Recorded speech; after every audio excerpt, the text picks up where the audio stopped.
किसी गांव में छज्जूमल नाम का एक गुड़ बेचने वाला अपनी पत्नी और दो बेटों के साथ रहता था। उसकी पत्नी हर रोज गोपाल जी को भोग लगाती, आरती करती और उनका पूरा ध्यान रखती थी। उधर छज्जूमल दूर गांव में जाकर गुड़ बेचता था। इसी तरह उनकी जिंदगी अच्छे से चल रही थी।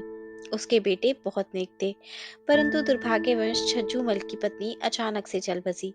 छज्जूमल बहुत उदास रहने लगा और फिर भगवान की जो इच्छा मानकर वो फिर से अपने काम पर वापस जाने लगा।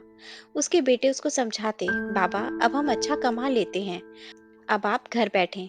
परंतु छज्जूमल नहीं माना। उसकी पत्नी रोज गोपाल जी को भोग लगाती थी।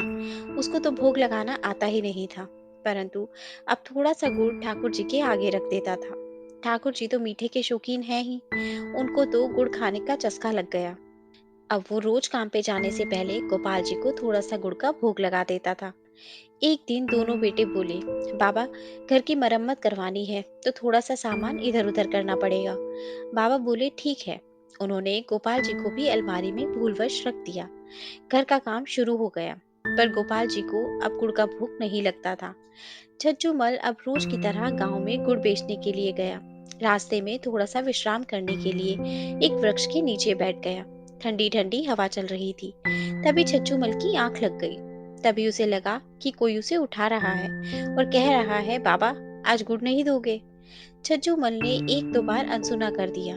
उसे लगा कि कोई सपना है, पर जब उसे कोई लगातार हिलाता जा रहा था और बोल रहा था, अचानक वो उठा और देखता है कि एक 6-7 साल का बालक उसे कह रहा है, बाबा आज गुड़ नहीं दोगे?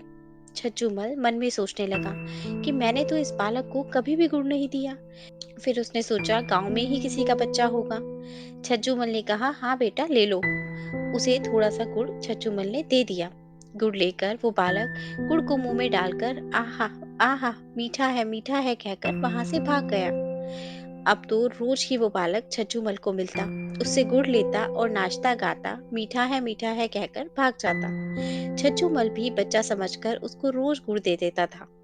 अब घर का काम पूरा हो गया तो उस दिन घर में हवन पूजन रखा गया। छज्जूमल अब गुड़ बेचने नहीं गया, परंतु वो बालक तो अपने समय पर उसी जगह पहुंच गया। अब छज्जूमल वहां नहीं आया।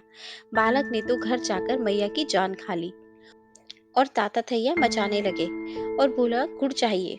मैया ने बहुत समझाया, बर्फी मिठाई सब लाकर दिए, लेकिन वो कहते कि मैं तो गुड़ ही खाऊंगा।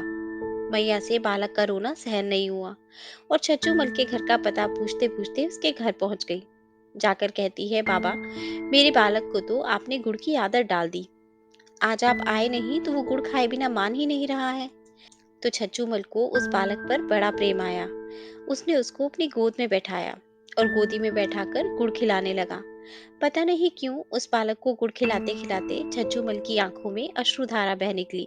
हृदय में अजीब सी हलचल होने लगी। गुड़ खाकर बालक मीठा है कहकर अपने घर को चला गया। हवन पूजन के बाद में फिर गोपाल जी की मूर्ति को रख दिया गया। अगले दिन छज्जूमल नियम से गोपाल जी को गुड़ का भोग लगाकर काम पर चला गया। रास्ते में वो उसी जगह पर रुका। अब तो उसे भी उस बालक को गुड़ खिलाने की जल्दी थी, परंतु वो बालक आया ही नहीं।